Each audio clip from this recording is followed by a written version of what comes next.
You got time for the wedge update, Ross? Fit it in? Yeah, absolutely. So the 54 degree arrived as well. So it's a Cleveland CBZ as well. So I've got CBZ 48, I've got CBZ 54. The 54 is where I can get the full face, so the grooves go right along the face. I think I showed the 58 on here, posted it on Instagram a couple of weeks back. So there's grooves right along the face from the hosel right out to the toe. So you get on the 54 as well, which is great. So basically, if you miss the face, which I can do quite often, then you're still getting some groove contact, hopefully a little bit of spin and control in your shots. I've got it in a 95 recoil graphite shaft, because I'm an old man now. I use graphite shafts. I even went to a regular shaft, Colin. There you go. Nice. So everything in my bag, just to say my driver 3-wood are all extra stiff, then my irons go into stiff. Then I go from my 54 as regular, and I drop the weight down as well. So this is an experiment, putting a little bit more weight balance towards the head. In both the 54 and the 58. And then I've been doing a little bit of practice. And weirdly, I listened to a podcast, not weirdly in terms of listening to another podcast, because I listen to a lot of golf podcasts. I was listening to Carol Morris. So he's got a podcast called the Mind Caddy. And he gets golf instructors, he gets people who are sports psychologists, performance people, all sorts. But I had this guy on talking about balance. And initially I'd seen this sort of title, Balance in Your Golf Swing. And I was like, I'm not sure if I'm going to listen to that, but anyway, I listened to it because I'd run out of other podcasts to listen to. And what a coincidence. It turned out to be what I need to hear. And long story short, as I'm listening to this podcast, the guy's saying, in full shots and in chip shots, people tend to get their weight distribution incorrect. And he said it can be either way. They can have their weight too much in their toes and they're stooped over. They can have it too much in their heels and they're still stooped over.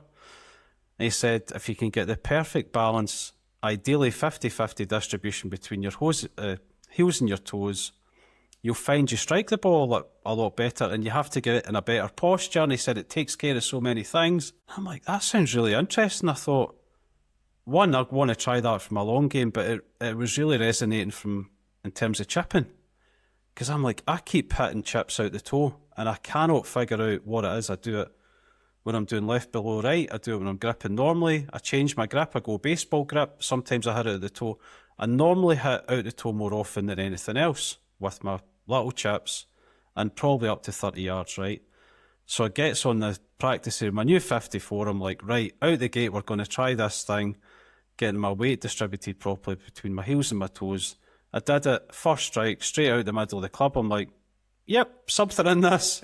So proceeded to keep trying. I used a baseball grip, an interlocking grip, an overlapping grip.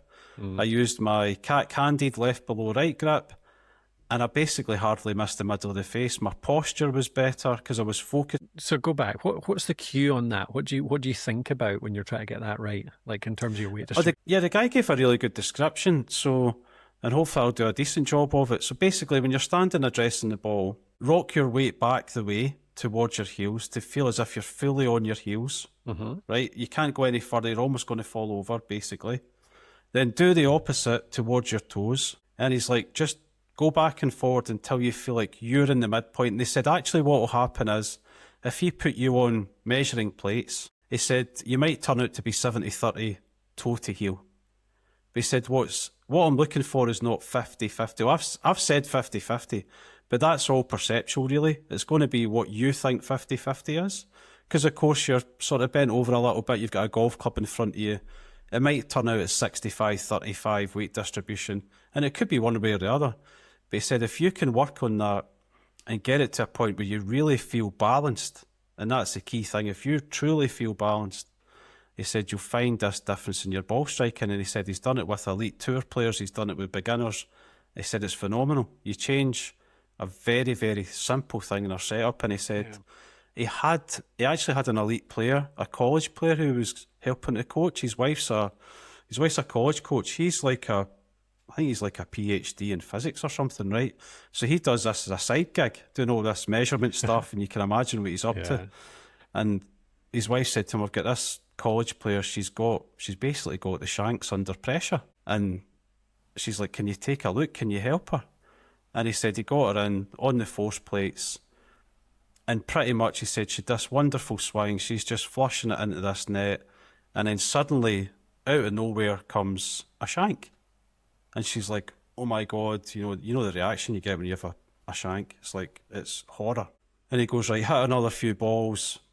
And he basically said to her, look, when you hit a shank, your weight is going back to your heels even more than it normally does. He said, actually, you're set up quite a lot in your heels. So he said, I want you to do this thing. I want you to basically set up and make it feel like your weight is absolutely 50-50. Now, it turned out again that she wasn't necessarily 50-50, but her weight came off her heels more than it was before.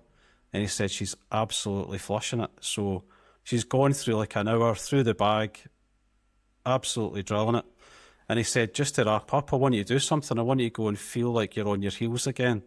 And first ball, she shanked it, which I found really, really interesting. So what it was if you're too much in your heels, it seems to be easier to shank it. And if you're too much in your toes, ironically, it's easier to get the ball in the toe. So I found that really fascinating. So a big thing is really, rocking back and forth, feeling the extremes, feeling the furthest back, furthest forward, and then that can help you find the middle, essentially. Yep.